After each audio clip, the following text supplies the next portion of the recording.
ವಾಜಯ್ ಒಂದು ಇನ್ಸಿಡೆಂಟ್ನ ಬೇಸ್ ಮಾಡಿಕೊಂಡು ಜನರಿಗೆ ಇಷ್ಟವಾಗುವಂಥ ಡ್ರಾಮಾನ ಕ್ರಿಯೇಟ್ ಮಾಡಿದ್ದಾರೆ. ಇದರಲ್ಲಿ ಆ ಸೀನ್ ಚೆನ್ನಾಗಿದೆ, ಈ ಸೀನ್ ಚೆನ್ನಾಗಿದೆ ಅಂತ ಹೇಳೋಕ್ಕಾಗಲ್ಲ. ಇಡೀ ಸಿನಿಮಾ ಅದ್ಭುತವಾಗಿದೆ. ಈ ಸಿನಿಮಾ ಒಂದು ಚಿಲ್ಡ್ರನ್ ಡ್ರಾಮಾ ಮತ್ತು ಮೈಸ್ಟ್ರಿ ಸ್ಟೋರಿ. ಏನು ಇದರ ಪ್ಲಾಟ್, ಒಂದು ಇನ್ಸಿಡೆಂಟ್. ಅದಕ್ಕಿಂತ ಮೊದಲು ಇವ್ರು ಹೆಂಗಿದ್ರು, ಶಿವಾನಂದನ್ 12 ವರ್ಷದ ಹುಡುಗ, ಅವನ ತಾಯಿ, ಅವನ ಸಹೋದರಿ, ಇನ್ನು ಅವನ ಫ್ರೆಂಡ್, ಅವನ ಜೀವನದ ಸವಾಲುಗಳನ್ನ ಹೆಂಗ್ ನ್ಯಾವಿಗೇಟ್ ಮಾಡ್ತಾರೆ ಅನ್ನೋದೇ ಇದರ ಪ್ಲಾಟ್. ಟೀಚರ್ ಮತ್ತು ಶಿವಾನಂದನ್ ಒಂದು ಕಚ್ಚಿಪನ ಸ್ಟೋರಿ. ಇದರಲ್ಲಿ ಕೆಲವು ಸೀನ್ಸ್ ಚೆನ್ನಾಗಿ ತೋರಿಸಿದ್ದಾರೆ.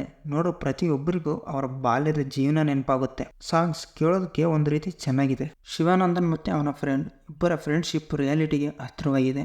ಕ್ಯಾರೆಕ್ಟರ್ಸ್ ಇದರಲ್ಲಿ ಎಷ್ಟು ಚೆನ್ನಾಗಿ ಸ್ಟೋರಿ ಇದೆಯೋ ಅಷ್ಟೇ ಚೆನ್ನಾಗಿ ಆ್ಯಕ್ಟಿಂಗು ಇದೆ. ಶಿವಾನಂದನ್ ಅವನ ಹಸು ಕಳೆದೋದಾಗಿರ್ಬೋದು, ಕೆಲಸ ತಪ್ಪಿಸಿ ಶಾಲೆಗೆ ಡ್ಯಾನ್ಸ್ ಪ್ರಾಕ್ಟೀಸ್ ಮಾಡೋಕೆ ಹೋದಾಗಿರ್ಬೋದು, ಬಾಳೆ ತೋಟದಲ್ಲಾಗಿರ್ಬೋದು, ಮನೇಲಾಗಿರ್ಬೋದು ಚೆನ್ನಾಗಿ ಆ್ಯಕ್ಟ್ ಮಾಡಿದ್ದಾನೆ. ಇನ್ನು ಇವನ ಫ್ರೆಂಡ್, ಸಹೋದರಿ, ತಾಯಿ, ಕಣಿ ಇವರು ಅಷ್ಟೇ ಚೆನ್ನಾಗಿ ಆ್ಯಕ್ಟ್ ಮಾಡಿದ್ದಾರೆ. ಕ್ಲೈಮ್ಯಾಕ್ಸಲ್ಲಿ ಯಾರು ಊಹಿಸಿದಂಥ ಟ್ವಿಸ್ಟ್, ಆ 20 ಮಿನಿಟ್ಸ್ ಕೈಕಾಲು ಒಂದು ಕಡೆ ಸುಮ್ಮನಿರಲ್ಲ.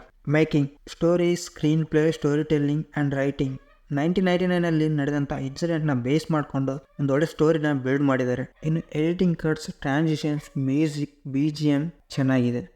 ಎಷ್ಟು ಬೇಕೋ ಅಷ್ಟೇ ಬಳಸ್ಕೊಂಡಿದ್ದಾರೆ. ಇದಿಷ್ಟು ನನಗೆ ಅನಿಸಿರೋದು ಮತ್ತು ನೋಡಿರೋದು. ನಿಮ್ಗೆ ಏನು ಅನಿಸಿದೆ ಅನ್ನೋದು ಕಮೆಂಟ್ ಮಾಡಿ. ಮತ್ತೆ ಸಿಗೋಣ.